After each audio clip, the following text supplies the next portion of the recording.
Bismillahirrahmanirrahim. Assalamualaikum warahmatullahi wabarakatuh. Assalamualaikum warahmatullahi wabarakatuh. Alhamdulillahirabbil alamin wassalatu wassalamu wa afdhalut taslim ala al-mab'uts rahmatan lil alamin. Habibina wa rasulina wa abdi rasulillah wa dillahi rasulihi sallallahu alaihi wasallam. Subhanaka la ilma lana illa ma 'allamtana innaka antal alimul hakim. Allahumma 'allimna ma yanfa'una wanfa'na bima 'allamtana wa zidna ilman ya rabbal alamin. Amma ba'd. Alhamdulillah, bersyukur pada Allah Subhanahu wa taala dan wassalatu ala nabi kita Muhammad sallallahu alaihi wasallam. Marilah kita lanjutkan kajian hadis arba'in yang kedua. Masih kedua ya. Sekarang kita masuk pembahasan tentang bagian yang ketiga, yaitu al-ihsan. Ya. Akhbirni 'anil ihsan. Ya Muhammad, fa akhbirni 'anil ihsan. Beritahu aku tentang apa itu ihsan. Baik. Nabi mengatakan anta abudallah ka'annaka tarah fa in lam yakun tarah fa innahu yaraka. Qala sadaqta. Jadi ihsan kemarin sudah kita singgung sedikit dulu ya. Secara bahasa ihsan artinya kebaikan secara bahasa. Tapi apa yang ditanyakan oleh Jibril ini bukan istilah bahasa, tapi bukan persoalan bahasa. Maknanya bukan makna bahasa, bukan makna lugawi. Sebagaimana istilah Islam, iman dan Islam dan iman yang telah dijelaskan sebelumnya itu bukan sekedar bahasa. Karena Islam secara bahasa artinya kedamaian, penyerahan diri. Sedangkan iman artinya secara bahasa artinya percaya, yakin. Tapi yang dimaksud oleh Jibril alaihissalam di sini adalah Islam secara etimologis, ya, definisi, ya, secara definitif, secara istilah agama. Begitu juga dengan iman, begitu juga dengan ihsan. Baik, secara bahasa ihsan artinya kebaikan. Baik, in ahsantum li anfusikum. Jika kamu berbuat baik, maka kebaikan itu untuk kembali kepada dirimu, gitu kan? Lilladzina ahsanul husna wa ziyadah. Dan bagi orang-orang yang berbuat baik di dunia ada surga al-husna dan tambahan nikmatnya. Itu secara bahasa. Jadi kalau ada orang bernama Ihsan, Hasan, Husain, Hasan, itu semua berakar dari kata yang sama, artinya baik. Husna yang paling baik, Ahsan yang paling baik. Baik. Tetapi yang dimaksud oleh agama dalam istilah ihsan ini adalah derajat yang lebih tinggi daripada iman. Dia orangnya disebut muhsin. Ya. Banyak nama orang muhsin, Bu, benar. Mukmin, muslim, mukmin, muhsin. Baik. Derajat yang paling tinggi, kesempurnaan iman dari seorang itu pada ihsan. Ya. Itu yang pertama. Yang kedua, ihsan artinya sudah disampaikan oleh Rasulullah melalui hadis ini. Kata Nabi, ihsan itu apa? Anta abudallah. Kamu beribadah kepada Allah. Jadi ditulis lah ya. Apa itu al-ihsan? Al-ihsan. Kata Nabi, anta abudallah.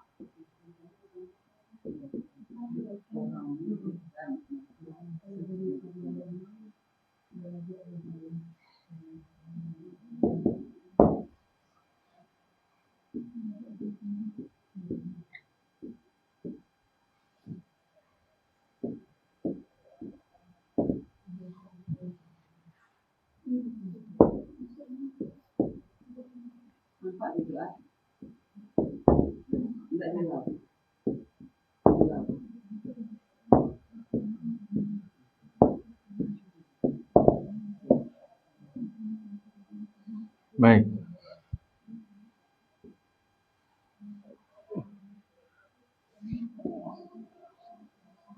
ihsan ini terbagi dua, terdiri atas dua maqam. Maqam yang paling rendah, dari sini kita memulainya. Susah juga ini. Mana ini? Jadi maqam yang paling rendah. Maqam ini maqam. Ini maqam 1, ini maqam 2. Kalau di sini tadi muslim, Bu, ya. Ini level Islam, ya. Seorang dia sudah syahadat, udah Islam. Terus kalau imannya sudah tebal, kuat, dia menjadi orang yang beriman. Ada pengorbanannya, ya. Nah, untuk mencapai maqam ihsan jangan langsung ke atas, tapi dimulai dari maqam yang ihsan yang paling bawah. Ilustrasinya begini, ya. Coba saya hadapkan dulu kamera. Ilustrasinya begini. Coba kelihatan nggak, ya? Ya. Pertama, orang syahadat sudah Islam. Salat dia Islam, mengakui syariat Islam halal haram dapat. Dia akui itu sebagai agama, dia Islam. Namun apabila dia sudah berjuang, keislamannya dia perjuangkan, teruji dengan waktu, tempat, suasana, keadaan, imannya sudah semakin tebal, maka derajatnya sampai kepada iman. Nah, iman itu kelanjutannya adalah maqam ihsan. Ihsan itu ada dua tingkat, ya. Tingkatan yang paling rendah, fa illam yakun tara fa innahu yaraka. Ini yang disebut dengan maqam muraqabah istilahnya. Merasa diawasi oleh Allah. Fa illam yakun tara, kalau kamu tak mampu melihat, seolah-olah melihat Allah, ketahuilah, yakinilah bahwasanya Allah senantiasa memantaumu. Ini maqam yang paling rendah. Dari sinilah kita mulai perjalanan Islam kita, keimanan kita. Dari bawah Islam, iman. Kemudian maqam yang kedua paling rendah dari ihsan, yaitu maqam muraqabah. Merasa senantiasa dilihat, diperhatikan oleh Allah. Ya. Setelah nanti lama-lama kita berada di maqam yang paling rendah ini, dari ihsan ini. Ihsan itu maqam yang tinggi sekali, tetapi dia tidak ada dua level juga. Ketika kita katakan maqam ihsan paling rendah, bukan berarti dia rendah, tapi dia tinggi juga. Setelah kita berada di maqam yang paling rendah ini, nanti baru kita pelan-pelan masuk ke maqam paling tinggi, yaitu maqam al-syahadah. Ya, maqam al-syahadah.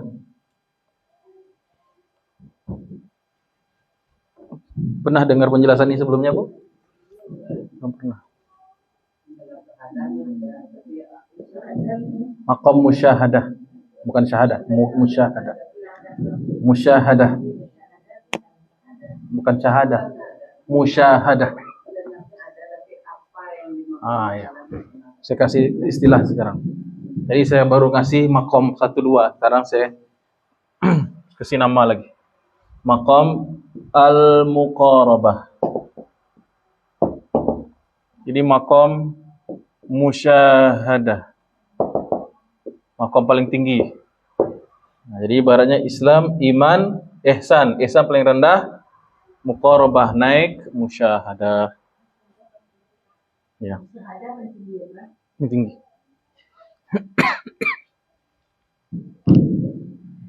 Kalau di sini orangnya disebut dengan muqarrabin. Ini orang maqam arifin. Nah, ini maqam arifin. Orang yang kenal sama Allah. Al-arif billah. Maqam para wali ini. Tak sembarang orang disebut al-arifin. Allah ftah lana futuhal arifin. Amin. Baik. Nah, kita bahas satu-satu, Bu, ya. Kita bahas ihsan ini kalimat per kalimat supaya kita paham. Kita bahas maqam ihsan ini kalimat per kalimat agar kita paham, ya. Minimal paham dulu Minimal paham dulu. Mudah-mudahan kita sampai ke derajat itu. Kadang orang tuh karena nggak belajar, nggak paham, gimana mau sampai dia tidak tahu. Orang kalau tahu mobil misalnya, dia pengen beli mobil. Mobil ini dia lihat brosurnya atau lihat iklannya. Minimal dia tahu dulu mobil itu, baru dia nabung. Orang kalau udah tahu tujuan, itu alhamdulillah. Sepanjang waktu, ya. Jadi minimal kita tahu tujuan sehingga kita bisa menyiapkan langkah menuju Minimal kita tahu tujuan agar kita menyiapkan langkah untuk menuju hal itu. Tapi kalau Anda tahu tujuan, baru menyiapkan langkah, tenaga, waktu, pikiran untuk sampai ke target itu. Jadi, mudah-mudahan kalau seminimal setelah kita tahu ada derajat yang mulia ini, Allah berikan kemudahan untuk sampai ke sana. Amin ya rabbal alamin. Baik, kita bongkar satu-satu ya, kita perhati satu. Apa itu ihsan ya Rasulullah? Dan ini jawaban yang paling lengkap. Kalau dibandingkan dengan rukun iman dan Islam, ihsan ini paling pendek, Bu. Ya apa ya? Ketika Nabi ditanya tentang Islam, panjang kan jawabannya? Antasyhada an la ilaha illallah, wa tuqimus shalah, wa tu'tiyaz zakah, wa tusumu ramadan. Panjang jawabannya. Rukun Islam. Ketika bicara tentang iman, panjang juga jawabannya. Antu'mina billahi wa malaikatihi wa kutubihi wa rusulihi wa minna bil qadari syarrihi wa khairihi. Panjang. Tapi untuk ihsan ungkapannya pendek tapi maknanya yang dalam. Untuk ihsan definisinya pendek tetapi maknanya yang dalam.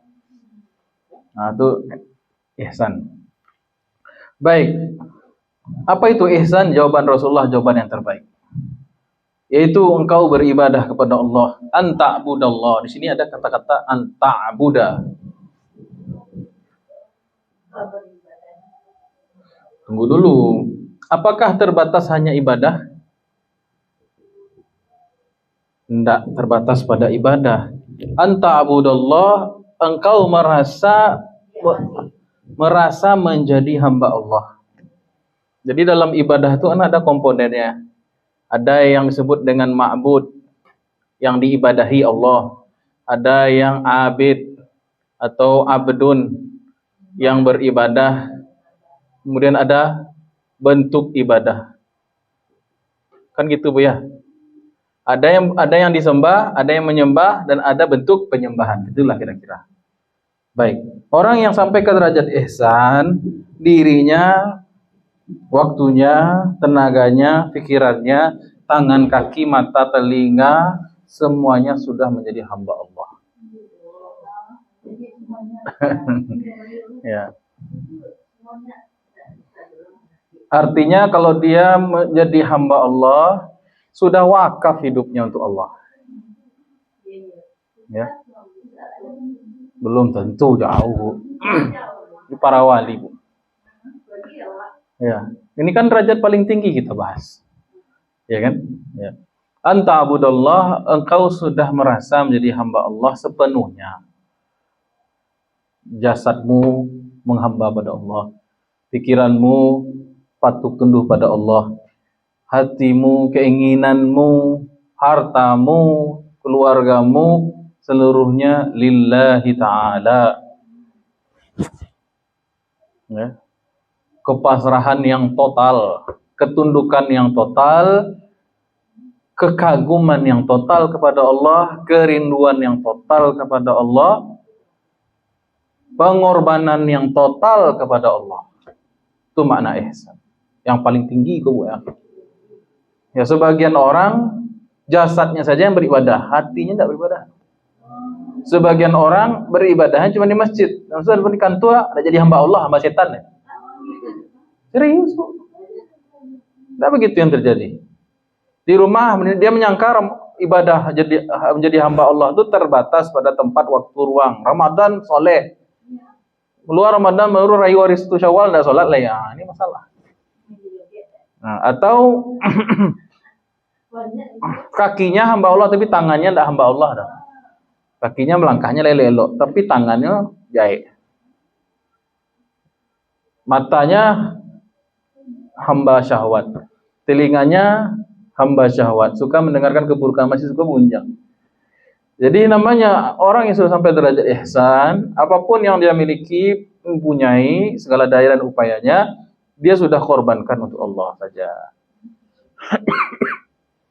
Waktunya, pikirannya, kecerdasannya, semuanya.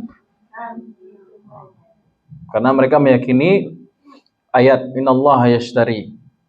Innallaha ashtara minal mu'minin. Sungguhnya Allah telah membeli orang beriman itu bi annahumul jannah, diganti dengan surga. Allah telah membeli diri orang Islam, orang beriman itu Allah ganti dengan surga maksudnya. Jadi bagi seorang yang sampai derajat ihsan, baginya dirinya ini hanyalah hamba Allah, seluruh dirinya, lahir batin. Ya, perasaannya hamba Allah.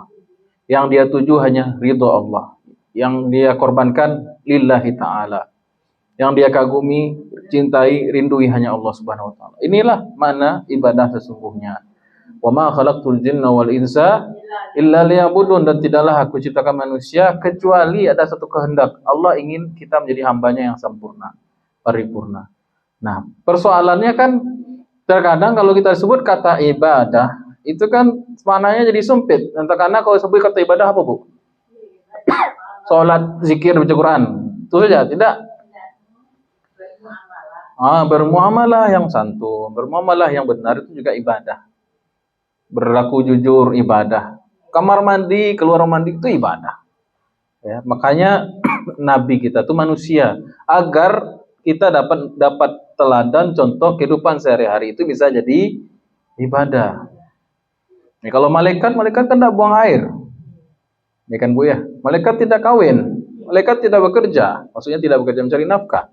Makanya Nabi kita sosoknya manusia, agar apa? Kita punya uswah, qudwah, teladan, bagaimana menjadi hidup itu, bagaimana menjadikan hidup kita seluruhnya ibadah.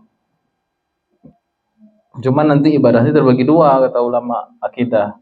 Ada ibadah yang murni, mahdhah, ada ibadah amma atau ibadah ghair mahdhah. Mahdhah itu maksudnya mahdhun, artinya adalah murni. Ibadah murni itu contohnya sholat, zakat, puasa, haji, umroh. Itu ibadah murni yang ada ketentuan bakunya. Ibadah ghairu mahdhah yang selain itu, berbuat baik kepada orang tua, dengan berakhlak, muamalah. Nah, orang yang sampai ke maqam ihsan, dia itu pertama merasa sudah menjadi hamba Allah seluruhnya. Tidak ada yang tersisa kecuali dia merasa ini hamba Allah. Dalam artian yang namanya hamba merasa tidak memiliki diri sendiri. Namanya hamba, dia merasa dimiliki oleh tuannya. Ya. Namanya hamba, dia tidak merasa memiliki diri sendiri. Walhasil apa? Dia merasa dimiliki oleh tuannya, yaitu Allah Subhanahu wa taala. Namanya kalau orang sudah sampai derajat ini, apa yang Allah suruh dia kerjakan, apa yang Allah suruh larang dia tinggalkan, dan apapun yang Allah tetapkan untuk dia, maka dia reda saja. Nah, gitu. Ini namanya hamba, disuruh pergi ke Sinan, pergi ke Sinan. Disuruh pergi situ, pergi dia ke situ. Disuruh dia sujud, sujud dia. Disuruh dia puasa, puasa dia. Disuruh dilarang ini dan itu, dia tinggalkan. Kemudian apapun yang diberikan oleh tuannya, walaupun itu rasanya kecil, tapi dia tetap bersyukur. Ini dahsyat ini maqam ihsan ini. Gimana pendapatnya, Bu? Bisa, Bu?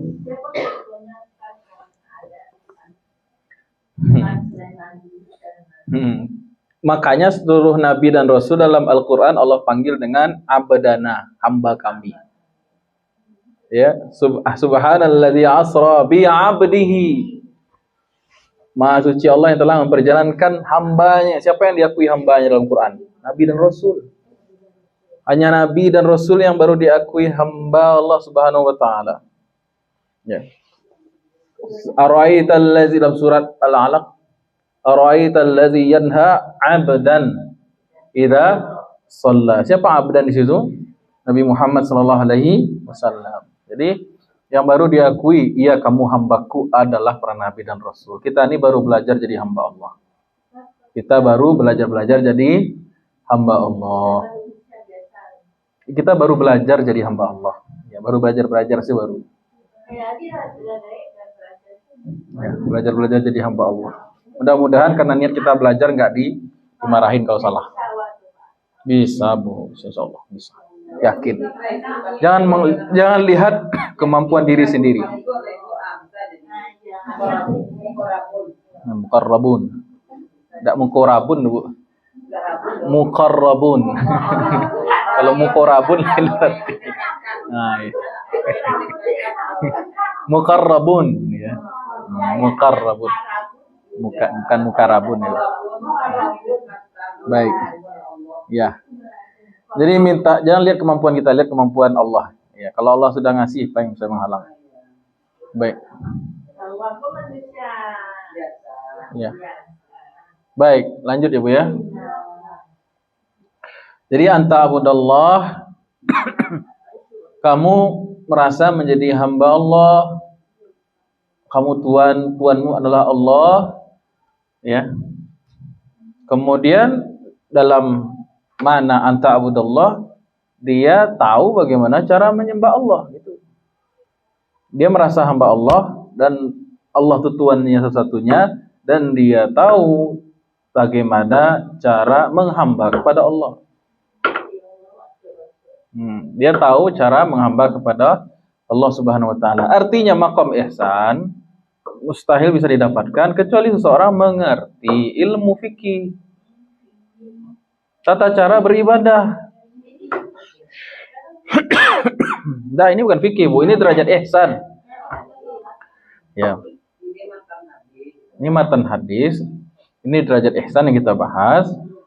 Berarti kan orang kalau menjadi hamba Allah, dia merasa sebagai hamba Allah, Allah sebagai Tuhannya satu-satunya, dan dia tahu cara berubudiyah itu kepada Allah. Cara beribadah pada Allah itu dia paham. Kan ada orang yang, saya ini hamba Allah, saya tahu Tuhan Allah itu Tuhan saya. Tapi dia beribadah ngarang-ngarang sendiri misalnya. Atau tidak dilandasi oleh ilmu. Berarti tertolak juga dia dalam ibadahnya. Makanya seorang yang ingin sampai derajat ihsan, istilah dia belajar yang namanya ilmu cara beribadah kepada Allah. Ilmu cara beribadah kepada Allah itulah dirangkum oleh Imam Abu Hanifah disebut dengan al-fiqhul akbar. Fikih akbar. Ya. Ilmu untuk mengetahui cara beribadah kepada Allah dengan benar itu yang disebut pada awal-awal keilmuan Islam disebut dengan fikih akbar namanya. Al-fiqhul akbar. Al-fiqhul akbar itu terbagi atas dua. Mengenal Allah sebagai Allah dan kedua baru mengenal ibadah, tata cara ibadah kepada Allah. Itu fikih akbar tuh. Nah, fikih akbar itu terbagi dua.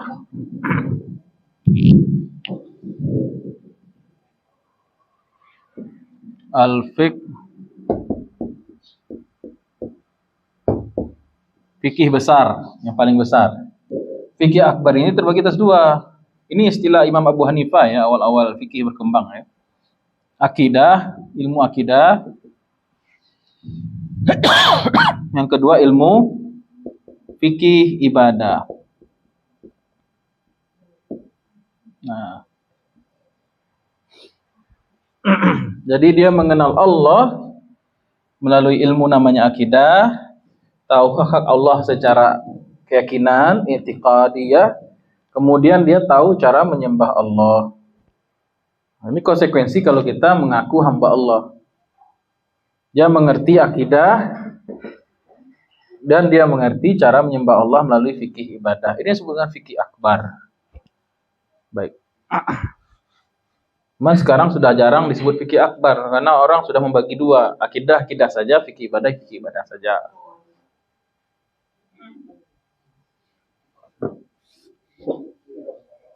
Awak merasa sebagai PNS misalnya, wala daftar PNS diterima di pemerintah kan? Apakah pengakuan kita saya PNS tidak ada konsekuensi untuk mengetahui cara dan tugas kewajiban PNS? Enggak, mestilah. Kalau kita mengaku sebagai apa contohnya? Pegawai satu PT atau satu perusahaan, instansi tertentu, tentulah tidak sebatas pengakuan saya pegawai, tetapi dia tahu kewajiban dan hak dan kewajibannya dia tahu. Nah, ketika kita ngaku hamba Allah, saya hambamu ya Allah, terus apakah tiba-tiba Allah mengakui ya kamu hambaku? Tidak. Tentulah kita mengetahui ilmu apa yang harus kita lakukan dan hak kita sebagai hamba Allah. Itu. Di antaranya ialah dengan diuji oleh Allah dengan perintah, larangan dan takdir.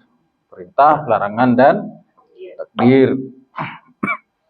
Am hasiban nasu ayyutraku ayyaqulu amanna? Apakah manusia itu mengira mereka dibiarkan saja ketika mereka mengatakan aku telah beriman pada Allah wa hum la yuftanun, lalu mereka tidak diuji?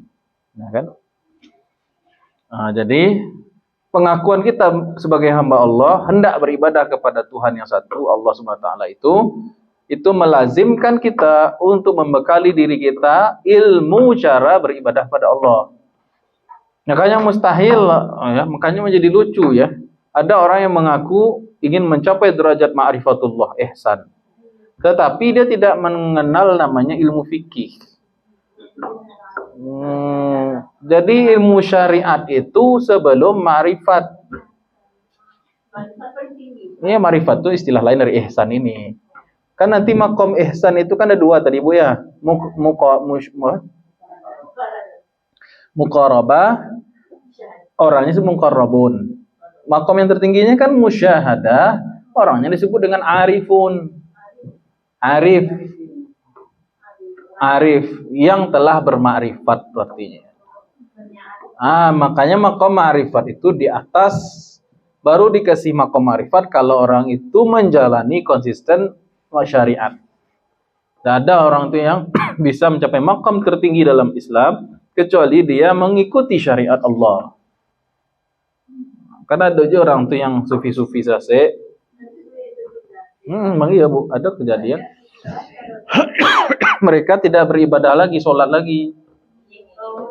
Sholat eling, nama sholat eling gitu kan. Sudah menganggap dirinya sudah tidak perlu lagi sholat, tidak perlu lagi haji, tidak perlu syariatku ditinggalnya. Itu setelah tertipu setan namanya itu. Tertipu setan, aliran seperti itu. Genggam syariat itu sampai mati. Nabi saya mau meninggal, dia masih sholat dia kok. Kenapa ada orang yang merasa lebih tinggi kedudukannya dari Nabi? Kenapa dia tidak sholat? Kenapa tidak puasa dia? Kenapa tidak zakat? Jadi syariat ini harus digenggam erat. Tidak boleh ditinggalkan. Sunnah Nabi harus dipaci. Ini yang ada orang yang merasa paling sunnah, tapi dia tidak merasa perlu untuk sampai ke derajat ma'rifatullah. Ada yang begitu. Orang-orang yang kaku, orang-orang yang hanya beragama dekatannya syariat saja, tidak perlu ma'rifat. Ada orang yang mengaku ahli ma'rifat, tinggalkannya syariat. Dua-duanya jelek. Kita menempuh jalan syariat untuk mencapai ma'rifat. Itu harus diseimbangkan itu. Baik. Itu baru sapotong katu, terus setengah baru buat anta abudallah. Nah, namun ibadahnya ahli ihsan ini tidak sebatas itu. Dia sudah mampu seakan-akan ka'annaka tarah. Dia sebagai hamba Allah itu sudah sampai derajat seolah menyaksikan Allah. Di sini ada kata-kata yang perlu dikasih stressing ya, penegasan. Bukan melihat Allah langsung. Seakan-akan melihat Allah. Seakan-akan loh ya Bu ya. Seakan-akan. Karena mustahil melihat Allah di dunia ini. Kan itu sudah saya jelaskan pekan lalu saya. Ya, ada dua golongan dalam Quran yang ingin melihat Allah di dunia. Yang satu disambar petir Bani Israel karena dia minta melihat Allah itu untuk olok-olok saja.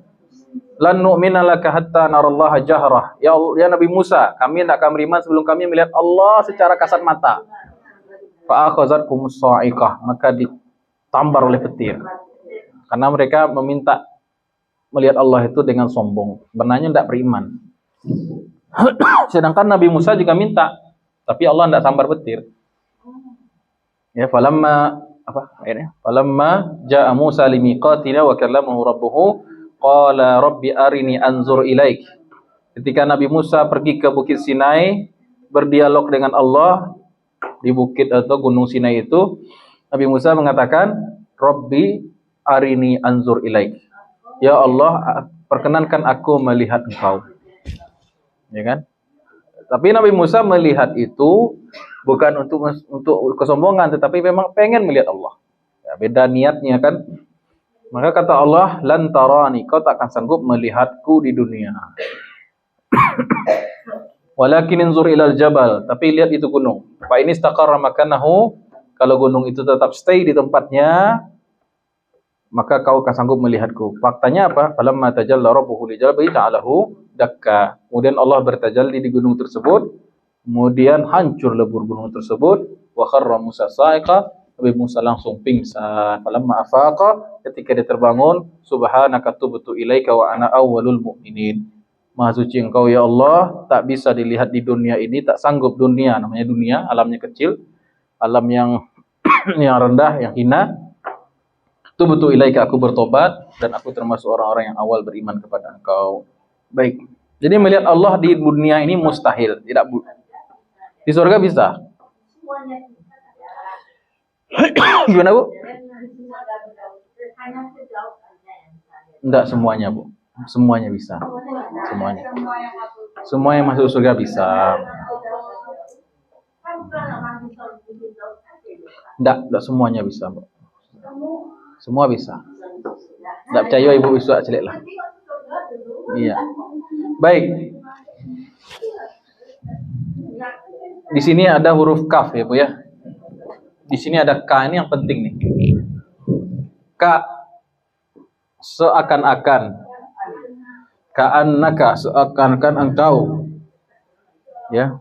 Jadi kalau ada orang yang ngaku melihat Allah langsung, bohong gitu. Saya melihat Allah dalam mimpi, dalam melihat Allah di sini.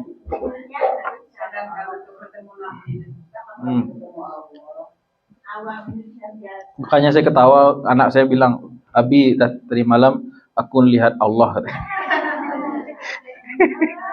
Umurnya 6 tahun lihat Allah, Pak. Itu ada ngaruh, tuh tanya, "Bah, ciri-ciri Allah tuh gini katanya." Aduh itu doang. Bicara di patan sebagai anak itu kan. Kalau Rasul ada, ya. Baik. Ka'annaka tarahu, seakan-akan engkau melihat Allah. Nah, di sini ada ulama yang menjelaskan ahli ma'rifat atau al-arifin, orang-orang yang sudah sampai derajat ihsan paling tinggi ini, maksudnya dia melihat tanda-tanda kebesaran Allah. Jadi di situ ada kata yang seolah-olah terhapus itu. Ka'annaka tara ayatihi, seolah-olah engkau melihat tanda-tanda kebesaran Allah itu setiap saat. Nah, jadi kok iyalah. Jadi orang yang sampai ke maqam ihsan musyahadah itu, ya, apapun aktivitas yang dia lakukan, dia hidupkan dengan zikrullah. Jadi fisiknya melihat sesuatu benda, tetapi yang dia ingat lagi-lagi Allah. Ya, itu pun jangankan kepada Allah, Bu, ya, yang ciptaannya, ilmunya melingkupi segala sesuatu. Ibu punya suami misalnya sudah meninggal, misalnya, Bu, ya. Ibu di rumah mencari sepeda usang punya suami dulu, atau baju punya suami dulu, seakan-akan Allah masih ada aja beliau, akan begitu. Padahal tidak ada lagi di samping kita, tapi seakan-akan beliau itu hidup. Dalam hati saja kita rasakan itu ada, ya. Atau kalau kita melihat apa contohnya, ya, contoh yang enak itu apa ya?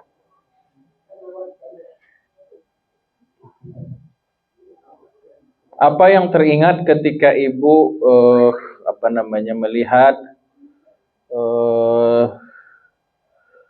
Melihat apa contohnya ya? Masih susah jadi contoh baik-baik.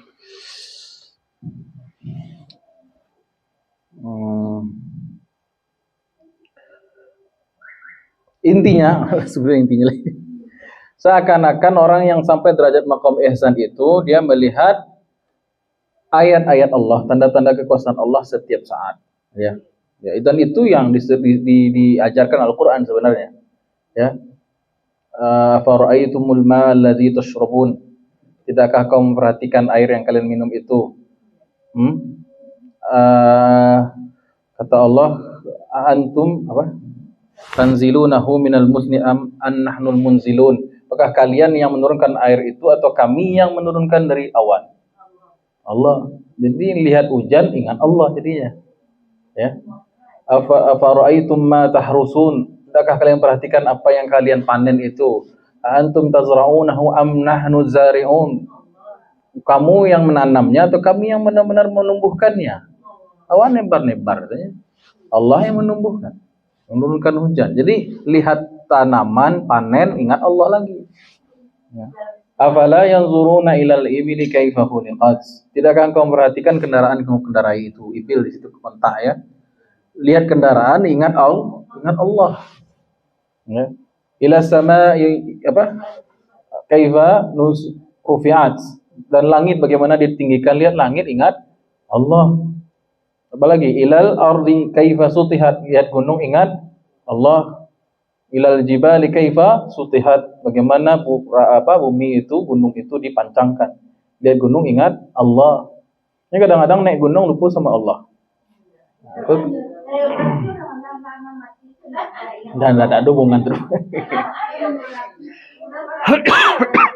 Bagi ahli ma'rifat, intinya begini. Bagi ahli ma'rifat, dia tuh matanya sudah tidak terhijab, tertutup dengan dunia.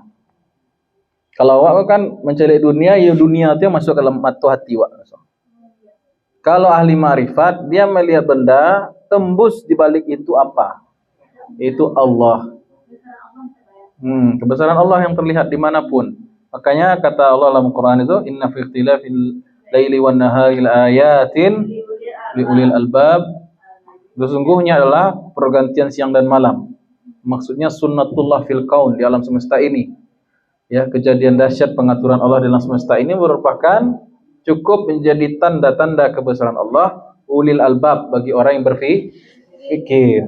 Makanya saya mengatakan, orang yang sampai ke ma'rifat ini bukan omong kosong rohani saja.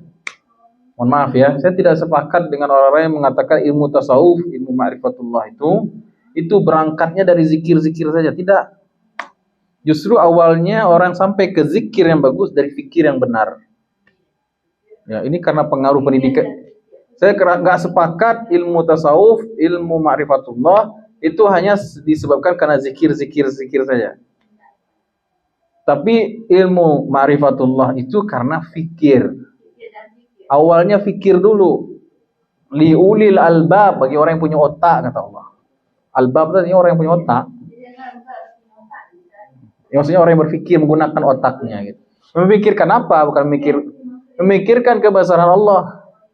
Makanya orang-orang yang berangkat masuk Islamnya dari sains, orang-orang yang berpikir orang cerdas itu Islamnya kuat-kuat. Kenapa? Karena mereka fikir baru zikir. Khawatirnya kalau zikir tak pakai fikir, itu terjebak dengan tipuan iblis tadi itu. Karena dia tidak punya landasan logika yang baik. Jadi terjebak oleh permainan iblis nanti. Nanti iblis muncul ngaku Tuhan. Bingung dia. Nah, itu. Jadi ilmu dulu. Islam tidak bertentangan dengan pengajaran pengembangan ilmu sains. Ilmu tak ada, kosong jadinya, ngambang. Ngambang serius. Ya. Ini saya bisa katakan ini karena pengalaman saya pribadi, ya. Saya sebagian guru saya tarekat juga. Tapi saya punya background saya pribadi juga punya background pendidikan umum gitu ya. Jadi saya tidak sepakat orang yang mengatakan ilmu ma'rifatullah sebatas dengan mengandalkan pengulangan zikir tidak tepat. Tetapi yang lebih wajib lagi landasannya adalah ilmu fikir. Ya, jadi orang Islam ini mau dibodohi dengan apa namanya? Mohon maaf Bu ya, Belanda melalui antek-anteknya itu orientalis itu ingin membodohi umat Islam dengan cara mengajarkan tasawuf yang palsu. Kamu ngapain kamu ikut-ikut urusan politik Belanda Indonesia kemerdekaan, kamu beribadah aja di gunung sana. Jadi ditinggalkannya fikir, merasa lezat dengan zikir, padahal dia menjadi orang yang bodoh itu. Orang yang tertipu dengan tasawuf. Harus dua-dua. Ya, Imam Al-Ghazali itu kan dianggap sebagai imamnya ahli tasawuf. Tapi tahu enggak Imam Al-Ghazali itu ahli usul fikih, sainsnya agama Islam, ahli filsafat. Jadi semua ulama-ulama Islam, ulama besar Islam, imam-imam itu semuanya orang-orang yang logis, orang-orang yang tidak hanya ngomong ma'rifatullah gitu saja, dapat karomah begitu, tidak. Nah, Belanda tahu itu, orang Barat tahu bagaimana melemahkan perjuangan orang Islam, diajarkanlah tasawuf-tasawuf palsu itu. Jadi sebelum kita sampai ke ma'rifatullah, Allah Subhanahu wa taala telah menciptakan alam semesta ini untuk dipelajari. Kita kan jadi khalifah. Kita pelajari, itu menyebabkan iman kita meningkat. Ya. Jadi sekali lagi saya tidak setuju dan sangat anti dengan tasawuf model-model begitu. Enggak setuju saya. Itu pembodohan itu. Pembodohan sekali. Ya. Makanya Buya Hamka itu nulis tasawuf modern. Karena memang banyak orang-orang yang mendaku sufi, tapi ajarannya jauh dari Rasulullah. Ya, ajarannya jauh dari ajaran Islam. Ya, ngambang saja begitu, kerohanian, tapi tidak memiliki kemantapan dalam berpikir. Baik. Kalau Bu kayak gitu Bu, jaleh Bu, salahnya tegas gitu kan. Bukan nambuati sufi, ndak anti tarekat, ndak. Guru Bu banyak ahli tarekat. Syaziliyah, Naqsabandiyah. Ya. Tarekat itu semua. Baik, itu sudah pernah kita bahas di aliran-aliran tarekat masalah, ya, Naqsabandi, Qadari, apa, Syazili, apalagi itu, Tijani, ya, baik. Jadi anta abudullah ka'annaka tarahu. Jadi engkau derajat ihsan adalah apa Bu yang paling tinggi nih Bu ya? Sekali lagi saya ulang dikit karena banyak mendatang ya. Awal dulu kita belajar Islam, maka Nabi menjelaskan rukun Islam. Orangnya sebut Muslim. Orang yang secara formalitas dia sudah Islam, formal aja, syahadat dia dan dia mengakui hukum halal haram dari syariat Islam, itu sudah Islam. Baik. Apabila dia ada pengorbanan, meningkat menjadi iman. Karena namanya iman menuntut adanya pengorbanan dan keyakinan yang kuat. Kalau orang sudah mulai istiqomah ke dalam Islam, pelan-pelan dia naik kepada derajat kedua, mukmin dia. Dari ya ayuhan nas, ya ayyuhallazina amanu. Baik. Nah, mukmin ini belum sempurna. Mukmin ini ada derajat yang lebih tinggi lagi, iman, yaitu ihsan. Derajat yang paling tinggi dalam agama kita. Nah, ihsan itu dijelaskan oleh Nabi dengan kalimat ini saja. Anta abudullah ka'annaka tarahu fa in lam yakun tarahu fa innahu yaraka. Kalau engkau beribadah pada Allah seolah-olah engkau melihat Allah. Kalau kau tak sanggup itu, maka ketahuilah bahwasanya sesungguhnya Allah melihat engkau. Nah, dari sini ulama mengatakan al-ihsan itu terbagi dua derajat. Derajat yang paling tinggi disebut musyahadah. Derajat persaksian, kesaksian. Orangnya disebut arifin. Orang yang kenal sama Allah, ilmunya disebut dengan ilmu ma'rifat. Kelebihannya nanti istiqomah dan karomah. Baik, kalau tidak sampai derajat musyahadah ini, derajat yang paling rendah dari ihsan ini, fa illam yakun tarahu, kalau engkau tak sanggup melakukan derajat yang pertama, menyaksikan tanda-tanda kebesaran Allah di setiap waktu, tempat dan keadaan, dan engkau merasa total menjadi hamba Allah, yang kita jelaskan tadi, saya nonton nanti di YouTube-nya lah. Nah, kalau nggak sampai derajat ini, mulailah derajat ihsan itu dari derajat paling rendah, yaitu derajat muqarabah. Muqarabah. Yaitu orang yang senantiasa merasa diawasi Allah.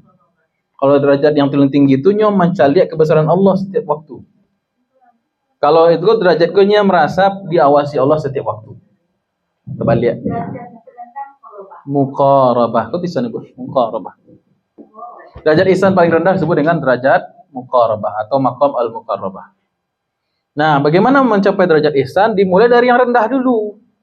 Dia langsung yang tinggi. Dimulai dari Islam, iman, muqarabah, baru musyahadah. Muslim, mukmin, kemudian paling tinggi nanti arifin. Arifin Ilham.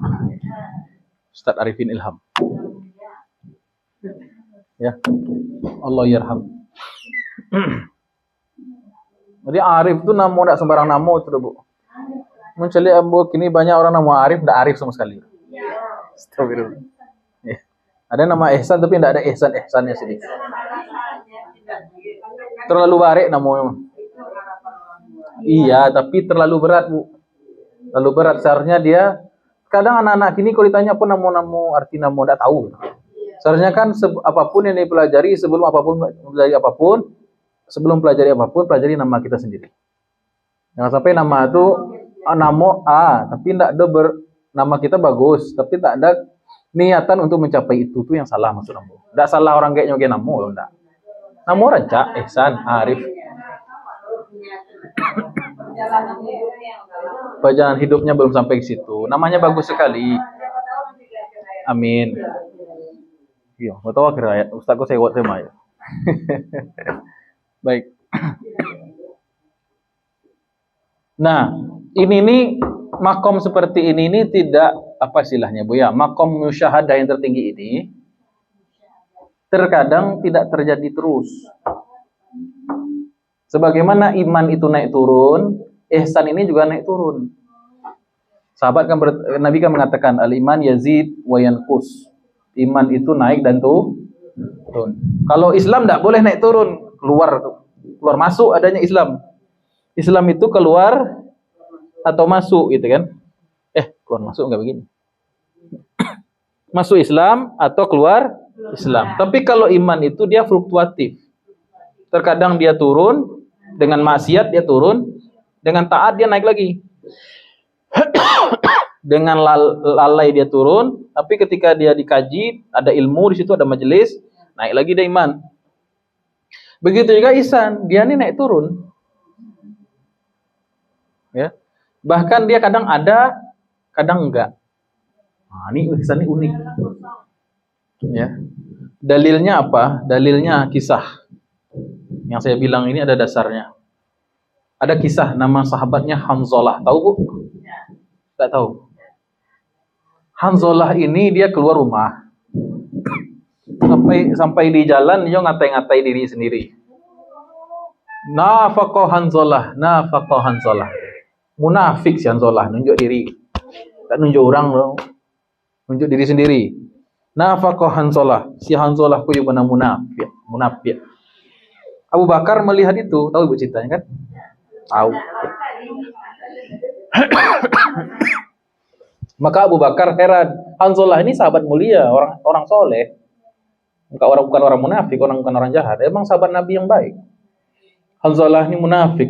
Abu Bakar melihat itu, mendengar itu, wahai Hanzalah, kenapa kau katakan itu kepada dirimu sendiri? Kau ini mukmin, orang beriman. Gitu kan? Gimana enggak munafik wahai Abu Bakar?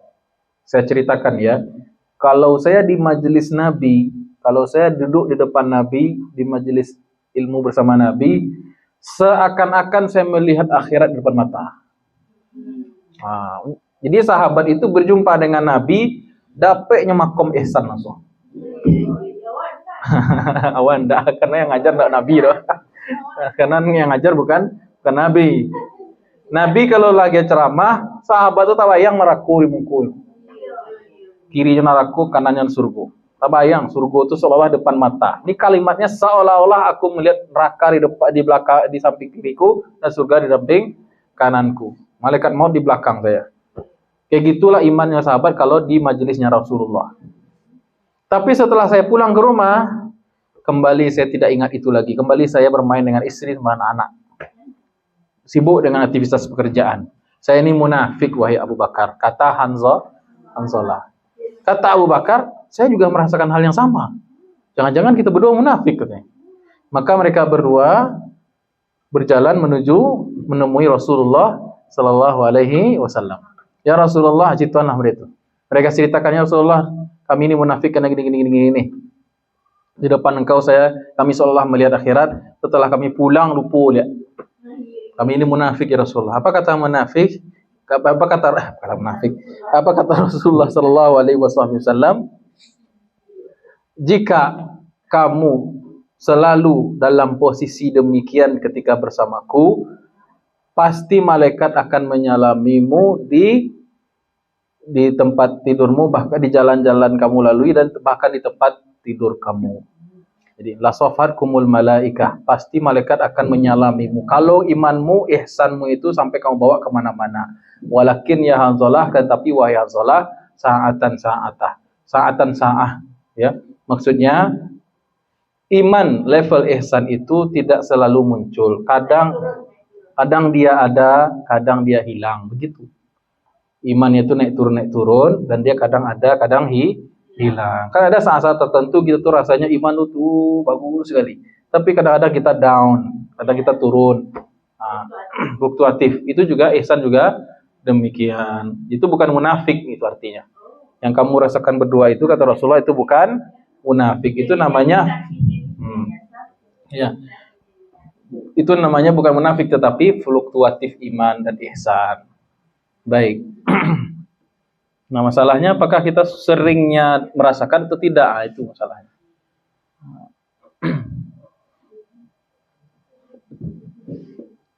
Kemudian 5 menit lagi saya izin Bu ya. Enggak usah setengah 10 harus ke Indarung. Harus tiba di Indarung setengah 10. Ya. Pekan kedua. Pekan pertama atau kedua ya.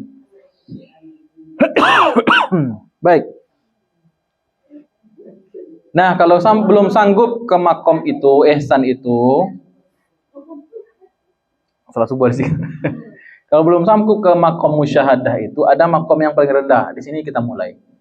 Al-muqarabah. Apa itu? Makom di mana kita merasa senantiasa diawasi oleh Allah. Fa illam yakun tarah, kalau kamu belum bisa menyaksikan itu, fa innahu, sungguhnya dia yaraka, melihat engkau selalu. Ya. Muraqabah, astagfirullahaladzim. Muraqabah. Boleh dong salah.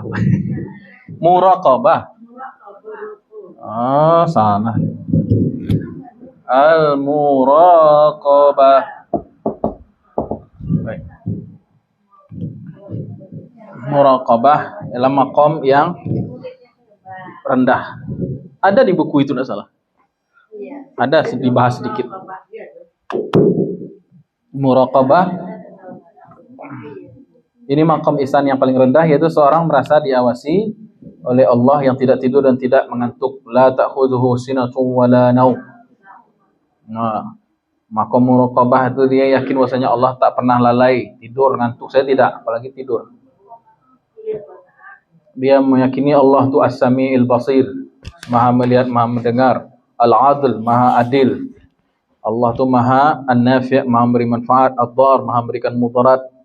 Allah al-aziz, yang tak terkalahkan. Allah itu apa namanya? Ya, Asmaul Husna. Dan ini sebenarnya ayat dasarnya banyak dalam Al-Qur'an itu. Ya, banyak dalam Al-Qur'an. Dan hadisnya juga. Nah, dalil makom yang paling tinggi tadi apa itu? Ya, musyahadah dalilnya. Rasulullah SAW bersabda, afdalul iman, sebaik-baik setinggi-tinggi iman, anta'alama anallah ma'aka haitsu kunta.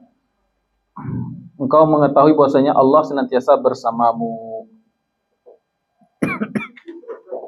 Nah, itu makom muqarabah. Ya.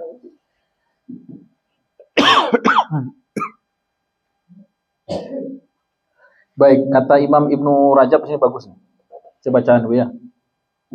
Anta abudallah ka'annaka tarahu, dan seterusnya. Maksud hadis ini adalah Yushiru ila annal abda ya'budullah ta'ala ala hadhihi sifah. Orang yang sampai derajat ihsan ini menyembah Allahnya seperti ini. Menyembah Allahnya penuh dengan ihsan. Artinya hadir, istihdar qurbuhu wa annahu baina yadayhi ka'annahu yarah. Hatinya itu hadir dalam beribadah pada Allah. Dzalika yujibul khasyah, sehingga kalau seseorang melihat Allah, seolah melihat Allah atau dilihat oleh Allah, maka yang hadir adalah sifat-sifat mulia seperti khusyuk, wal khauf, takut, haibah, segan, wa ta'zim, dan mengagungkan Allah. Jadi kalau muslim beribadah, ini pedulinya rukun-rukun saja. Syariat saja. Pentinglah sama aja kan. Misalnya bacanya Fatihah, hafalannya dah sesuai ilmu tajwid dah. Masalah dia khusyuk apa enggak urusan lain, ya. Tapi kalau orang sudah sampai derajat ihsan, ada perasaan segan karena dilihat Allah atau dia melihat keagungan Allah. Kedua-duanya itu menunjukkan sifat khauf, khasyah, khusyuk dalam salat. Ya. Jadi ketika kalau orang Islam biasa ngomong Allahu Akbar sekedar di mulut, kalau orang ihsan Allahu Akbar, hatinya ini memang hilang semua kebesaran makhluk. Kalau orang ahli marifat Allahu Akbar, itu memang hilang semua kebesaran makhluk. Semuanya menjadi enggak ada. Itu yang disebut fana. Bahkan dirinya sendiri dianggap enggak ada. Hilang semuanya. Karena apapun kalau dibandingkan dengan Allah menjadi tidak ada nilainya. Ya, lam yakun lahu kufuwan ahad. Tidak ada yang setara dengan Allah. Ya. Lidah ini berzikir karena Allah yang ngasih. Badan ini bisa tegak tulangnya karena Allah yang memberikan energi. Udara ini saya bisa hidup sadar karena udara juga dari Allah. Gitu kan? Saya bisa nginjak dengan mantap tanahnya Allah yang punya. Apa yang punya dari kita? Tidak ada. Makanya itu yang disebut dengan kondisi yang disebut dengan fana. Hilang semuanya. Yang muncul hanya la ilaha illallah. Nah, itu maksud maqam fana itu. Kalau orang mengartikan fana itu tak sadarkan diri kayak orang gila, tidak begitu. Tidak begitu, salah. Fana itu adalah ketika seseorang tak merasa daya apa-apa, punya apa-apa kecuali Allah saja. Ini mah agak susah dijelaskan ini, mah. Lisan saya menjelaskan tapi maknanya masih tidak kanai gitu. Agak payah. Fana. Bu, awak kan merasa dunia ku gadang kan bu ya. Kuranji sih gadang atau Padang timur ya. Tapi kalau Padang kok, wak bandingkan dengan Sumatera, Pulau Sumatera, ketik na Padang rasanya. Sumatera dibandingkan dengan peta dunia, enggak ada apa-apanya Sumatera. Dunia dibandingkan dengan dunia bulat gini, dibandingkan dengan matahari, 17 juta besar matahari. 17 juta kali matahari itu besarnya. Matahari dibandingkan dengan apa namanya? Kok bumi lagi? Dengan galaksi, bukan galaksi Bekasi ya. Galaksi, nggak ada apa-apanya. Bintang matahari itu seperti bintang kecil yang hampir redup saja rasanya. Apalagi dibandingkan dengan kekuasaan Allah, kecil habis kayak debu, mungkin lebih kecil daripada debu kali. Itu yang disebut dengan fana. Kalau seseorang sudah mengenal kebesaran Allah, rasa-rasanya kita ini seperti tidak ada lagi. Ya, baik. Mungkin itu yang bisa saya sampaikan. Ya, mohon maaf dihentikan di sini. Mudah-mudahan ada manfaatnya. Kita lanjut lagi pekan depan di jam 8:30 ya Bu ya. Baik. Saya sekali sebulan ngajar di Indah Ruang. Subhanakallahumma rabbana bihamdika asyhadu an la ilaha illa anta astaghfiruka wa atubu